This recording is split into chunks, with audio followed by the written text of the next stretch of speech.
lot of light coming in from two sides. But if you sweep around, you're going to see there's lots of dark wood in here, which makes the room feel kind of dark and heavy. There are bookcases on one side, and those were put in 1939 during the remodel.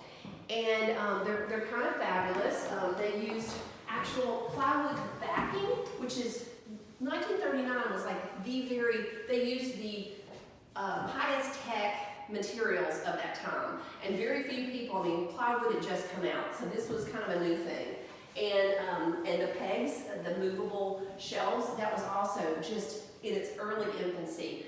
Before that, they were, you couldn't change things around. But all of these are movable, as are the bookcases in the front parlor.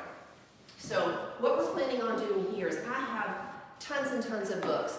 And so I want to actually have bookcases added. So in this room, we're going to continue on the bookcases on this whole wall, all the way to the ceiling.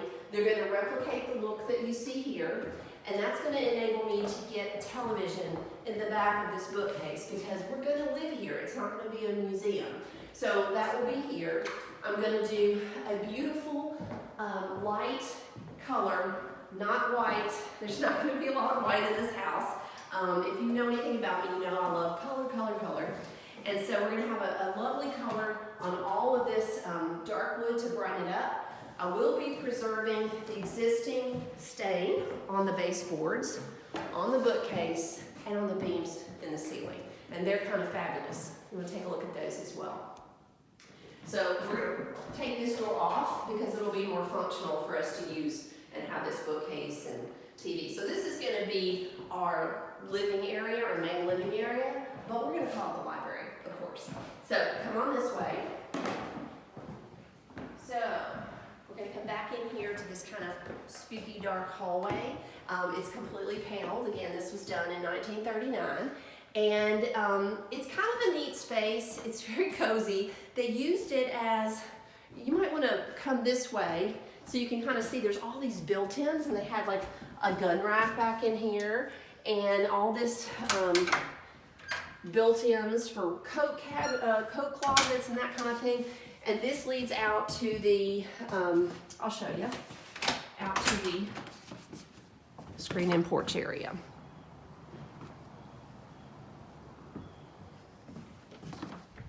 And you'll see, I've got to learn how to use these door locks. They're backwards to the way mine are. There's a back hallway here too, back stairway. It's a narrow stairway, and that leads up to the back part of the house and the bedrooms. They all connect up top, but we do have two stairways. So this is kind of, I guess you consider this the servants' stairway. But you'll see this space is actually kind of large. This goes out into the backyard. So we'll get a little more light in here to help you out. But they used this area as an office before. So they had a big desk here. And they call this the dog trot because at one time, way back in the 1800s, the house ended here, okay? So there was this big, huge 2 rooms here were at one time one big room, and then above it, one big room. And then at a later time, they made it into 4 separate rooms. And then this space was, there was actually a covered walkway to the kitchen, which was outside and far away from the house. Because guess what? Back in the 1800s, you didn't have a kitchen in your house because if it caught fire, your whole house would burn down. So we did not have a kitchen attached to the house at the time. But eventually, they added on this next section. So if you flip around, you're going to see that this is the dining room. So this was added probably in the 1820s is what we're thinking at this point. So this room and the room directly above it, which is a bedroom, was added. And there was just a dog trot in between, which means just like a hallway that was open to the outside. And so that's what this is now. So let me tell you what I'm going to do in here. So although I'm trying to preserve a lot of this house, we're trying to preserve a lot of the wallpaper, the structure. We don't want to alter the rooms or take out walls or anything like that. We want to preserve as much of the character as possible. But we want to make it livable because it's not going to be a museum house. And honestly, the way that it's been lived in the last 70 to 80 years, it's been like a museum. The furniture from 1939 was still in this house. Now all of that is gone, and I want to make this house like, okay, so this is kind of my vision for this house. And this is my personal style because my family's gonna be living in this house. While preserving all the character I can possibly preserve, I need this to be lighter and brighter and happier, okay, than the colors and the tones that are in here now. So I'm kind of thinking somewhere between an English countryside manor look and maybe a little bit of 1940s Dorothy Draper dropped in there in terms of color and pattern and life. I want this house to be super interesting and super personal, and that's not necessarily the way I'm going to decorate this house is not typically how I decorate for my clients, but it is how we do our house. And so I think, your house is your home, and you should do it the way that makes you happy. And so that's what we're going to do here. So for this space, I'm definitely going to lighten this up. Cannot keep all this dark paneling this color. Paneling will stay, but it'll be painted a lighter color. And then we're going to install even more bookcases here and here on either side of this back door. And that way we can use this space as a little study. I may do a little love seat here, a vintage love seat or something, interesting lighting. We'll see what we come up with this. So, dining room, all of these rooms, with the exception of the dog trot, are about the same size. They're all between like 18 and 18 feet across, and both ways they're squares. Some of them are a little bit larger than that, but 18 by 18, 19 by 19, 20 by 20, that's about it. So this is a lovely room. This wallpaper is in amazing shape, but I don't really like it. I'm not a gray girl, and I need a little more color. I need it to be a little lighter. So I do have plans for this, which we'll talk about later. Now, let me show you into the dark back part of this house. This is actually one of the newer portions of the house, but it looks really old and primitive, and you're gonna see why in just a minute. So this is the butler's pantry. If you haven't noticed, we have really high ceilings. They're about 11 feet on this floor. They're 10 feet upstairs. So the cabinets go all the way to the ceiling. They're kind of fabulous, even though they're dark. And so I have lots and lots of good storage, lots of places to do, I can definitely do like a serving line in here, which would be pretty cool. There's a sink here. What was that noise? Okay, we're still trying to figure out what all the noises are.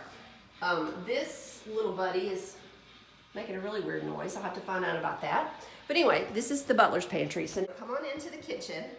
This is really interesting to me. I've rarely seen a kitchen anything like this one because most of the time they've been completely redone and modernized, and this kitchen hasn't. So it's been this way since 1939. Didn't even have a refrigerator in this room. They did have a gas stove here with this big hood, and there's this really cool, some kind of, I don't know, wood charcoal, I don't know how they use this grill. There's a bread oven here, which is really kind of cool, super cool, and of course the big fireplace. So we're going to preserve all of this portion and the wood beams, all the wood trim, the floors of course, all of that. But we need to make it a little more functional. Again, the refrigerator wouldn't even fit in this room. They had it in the adjoining mudroom. Unfortunately, I can't show you that right now because there's still some asbestos tape up here to protect us from the stuff down in the basement. But it's real similar to what you saw in the butler's pantry. The cabinets go all the way up. So that will be my pantry per se. And probably we'll have the microwave in there because we have really limited space in here. It's not like it's super tiny. It's bigger than our existing kitchen. But because of all this, and because of all the windows, literally we have 4 windows in here. So it really limits countertop space and cabinet space. So as much as we'd like to retain all of this, it really doesn't make sense for us to. It's pretty beat up. So we're gonna remove this, keep all the other cabinets that you saw in the butler's pantry and the mudroom. But for this, we're gonna replace it with new shaker cabinets. And they're not going to be white, and they're not going to be stained wood. They're actually going to be a painted finish. So it's going to be Sherwin-Williams Retreat, which is a medium to medium dark grayed down green, which I love.